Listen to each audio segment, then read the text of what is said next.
السلام علیکم۔ آج ہم نوح علیہ السلام کا واقعہ آپ کو سنائیں گے۔ نوح علیہ السلام تقریباً 950 سال زندہ رہے اور لوگوں کو اللہ کی طرف دعوت دی۔ آدم علیہ السلام کی وفات کے 1000 سال بعد نوح علیہ السلام تشریف لائے۔ آدم علیہ السلام کے بعد کی نسلیں بہت نیک تھیں۔ تقریباً 1000 سال بعد شیطان نے ان لوگوں کو بہکایا کہ نیک اور بزرگ لوگوں کو یاد رکھنے کے لیے ان کے بت بنا لو، تو لوگوں نے کچھ بزرگوں کو عزت دینے کے لیے ان کے بت بنا لیے۔ اس وقت تو بتوں کی پوجا نہیں ہوئی، پر کچھ نسلوں کے بعد کے لوگ ان بتوں کو پوجنے لگے۔ کفر اور شرک عام ہو گیا اور اللہ کی عبادت بند ہو گئی۔ تب اللہ نے دنیا میں نوح علیہ السلام کو بھیجا۔ اس وقت انسانوں کی عمریں زیادہ ہوتی تھی اور نوح علیہ السلام کی عمر تقریباً 950 سال تھی۔ نوح علیہ السلام نے لوگوں کو اللہ کی طرف دعوت دی۔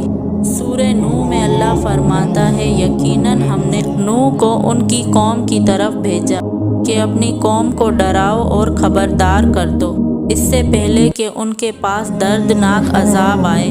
نوح علیہ السلام نے اپنی قوم سے فرمایا، اے میری قوم، میں تمہیں صاف صاف ڈرانے والا ہوں، تو تم اللہ کی عبادت کرو، اس سے ڈرا کرو اور میرا کہنا مانو تو وہ تمہارے گناہ بخش دے گا۔ نوح علیہ السلام تبلیغ کے سلسلے میں بہت محنت کرتے تھے۔ دن رات لوگوں کے گھروں اور اجتماعات میں جا کر ان کو دعوت دیتے تھے۔ نوح علیہ السلام لوگوں کو پرائیویٹلی اور پبلکلی سمجھاتے تھے، یہاں تک کہ انہیں یہ کرتے کرتے 950 سال گزر گئے تو وہاں صرف چند لوگوں کے سوا کوئی ایمان نہیں لایا۔ نوح علیہ السلام کی قوم ان کا مذاق بناتی تھی اور کہتی تھی، اگر تم سچے ہو، جس عذاب کا تم ہم سے وعدہ کرتے ہو اسے لے آؤ۔ نوح علیہ السلام کی قوم سال بھر سال برائی میں آگے بڑھتی گئی اور نوح علیہ السلام کو پریشان کرتی رہی، پر کوئی ایمان نہ لایا، صرف کچھ لوگوں کو چھوڑ کر۔ پھر اللہ نے نوح علیہ السلام کی طرف وحی کی۔ پھر وحی نے فرمایا، آپ کی قوم میں جو ایمان لا چکا ہے اب کوئی ایمان نہیں لائے گا، آپ ان کے کاموں پر غمگین نہ ہو۔ پھر جب اللہ نے وحی کر دی اور انہیں بتا دیا کہ اب کوئی ایمان نہیں لائے گا تو وہ نا امید ہو گئے اور اپنی قوم کے لیے بد دعا کی، اے میرے پروردگار، تو کسی روح منکر کو زمین میں زندہ نہ چھوڑ اور مومن مرد اور عورتوں کو بخش دے۔ نوح علیہ السلام نے جب اللہ کو پکارا تو اللہ نے نوح علیہ السلام کو بڑی کشتی بنانے کا حکم دیا، لیکن نوح علیہ السلام نہیں جانتے تھے کہ وہ اتنی بڑی کشتی کیسے بنائیں۔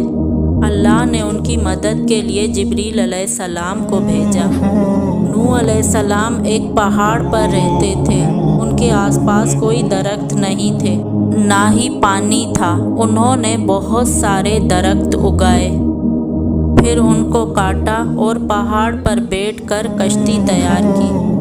لوگ جب نوح علیہ السلام کو کشتی بناتے ہوئے دیکھتے تو ان کا بہت مذاق اڑاتے اور کہتے، یہ کیسا مجنون ہے جو پہاڑ پہ کشتی بنا رہا ہے۔ دھیرے دھیرے بہت محنت کے بعد ایک بڑی کشتی تیار ہو گئی۔ ایک جگہ آتا ہے کہ نوح علیہ السلام نے یہ کشتی 100 سال میں تیار کی۔ اس کشتی کی لمبائی 300 گز، اونچائی 30 گز اور چوڑائی 50 گز تھی۔ ایک اندازے کے مطابق اس کشتی کی لمبائی 1 کلومیٹر سے زیادہ تھی اور گہرائی 30 ہاتھ تھی۔ یہ کشتی عام کشتیوں کی طرح اوپر سے کھلی ہوئی نہیں تھی۔ اس کشتی کو جیسے نیچے سے بند کیا گیا تھا ویسے ہی اوپر سے بند کیا گیا تھا، تاکہ اوپر سے جو بارش برسے انہیں نقصان نہ دے۔ اللہ نے نوح علیہ السلام کو حکم دیا کہ مومنوں کو اور اپنے گھر والوں کو اور زمین پر بسنے والے تمام جانوروں کا جوڑا جوڑا اس کشتی میں سوار کر دو۔ اللہ نے آسمان میں سے اور زمین میں سے پانی کھول دیا اور سیلاب آ گیا۔ اس سیلاب نے انسان اور زمین میں رہنے والے جانور سب کو غرق کر دیا۔ اس طوفان کا پانی پہاڑوں سے بھی اوپر ہو گیا اور صرف نوح علیہ السلام کی کشتی اس طوفان میں باقی رہ گئی۔ صرف وہی لوگ اور جانور بچے تھے جو کشتی پر سوار تھے۔ اتنے بڑے نبی ہونے کے باوجود نوح علیہ السلام کا بیٹا کشتی پر نہ آیا تھی۔ ایک طوفانی لہر نے ان کے بیٹے کو غرق کر دیا۔ جب نوح علیہ السلام کے سامنے ان کا بیٹا غرق ہو گیا تو ان کی آنکھوں میں آنسو آ گئے اور وہ پکار اٹھے کہ تو نے مجھ سے وعدہ کیا تھا کہ میرے گھر والوں کو نجات عطا فرمائے گا اور تو تمام حاکموں میں سے بہتر حاکم ہے، لہٰذا یہ ناممکن ہے کہ تیرا وعدہ پورا نہ ہو۔ اللہ نے فرمایا، اے نوح، وہ تیرے اہل سے نہیں تھا کیونکہ وہ کافر تھا۔ کفر نسب کو ختم کر دیتا ہے۔ نوح علیہ السلام یہ بات سمجھ گئے اور فوراً اللہ سے توبہ کی، اور نوح علیہ السلام نے فرمایا، اے میرے پروردگار، اگر تو مجھے نہ بخشے گا اور مجھ پر رحم نہ کرے گا تو میں خرابی والوں میں ہو جاؤں گا۔ کشتی نوح علیہ السلام اور جانوروں کو پانی کی تیز لہروں پر بلندی سے تیر رہی تھی، لیکن زمین پر موجود سارے انسان، پرند چرند اس لہروں میں غرق ہو گئے۔ ان میں سے کوئی باقی نہ رہا، اور اگر کوئی بچا تھا تو وہ تھے کشتی والے۔ نوح علیہ السلام اور ان کے ساتھی 6 مہینے تک اس کشتی میں رہے۔ آخر اللہ کے حکم سے وہ طوفان رک گیا۔ اللہ نے زمین کو حکم دیا کہ وہ پانی نگل جائے۔ زمین نے سارا پانی نگل لیا اور زمین خشک ہو گئی اور کشتی پہاڑ پر جا کر ٹھہر گئی۔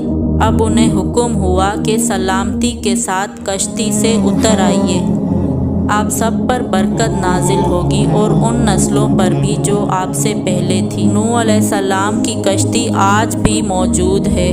ریسرچرز نے اس کشتی کو ترکی میں ڈھونڈ لیا ہے۔ قرآن میں اللہ نے فرمایا کہ ہم نے اس واقعے کو نشانی بنا کر رکھا، بس ہے کوئی نصیحت حاصل کرنے والا۔ یہ کشتی ایک بہت بڑا ایویڈنس ہے اس واقعے کا۔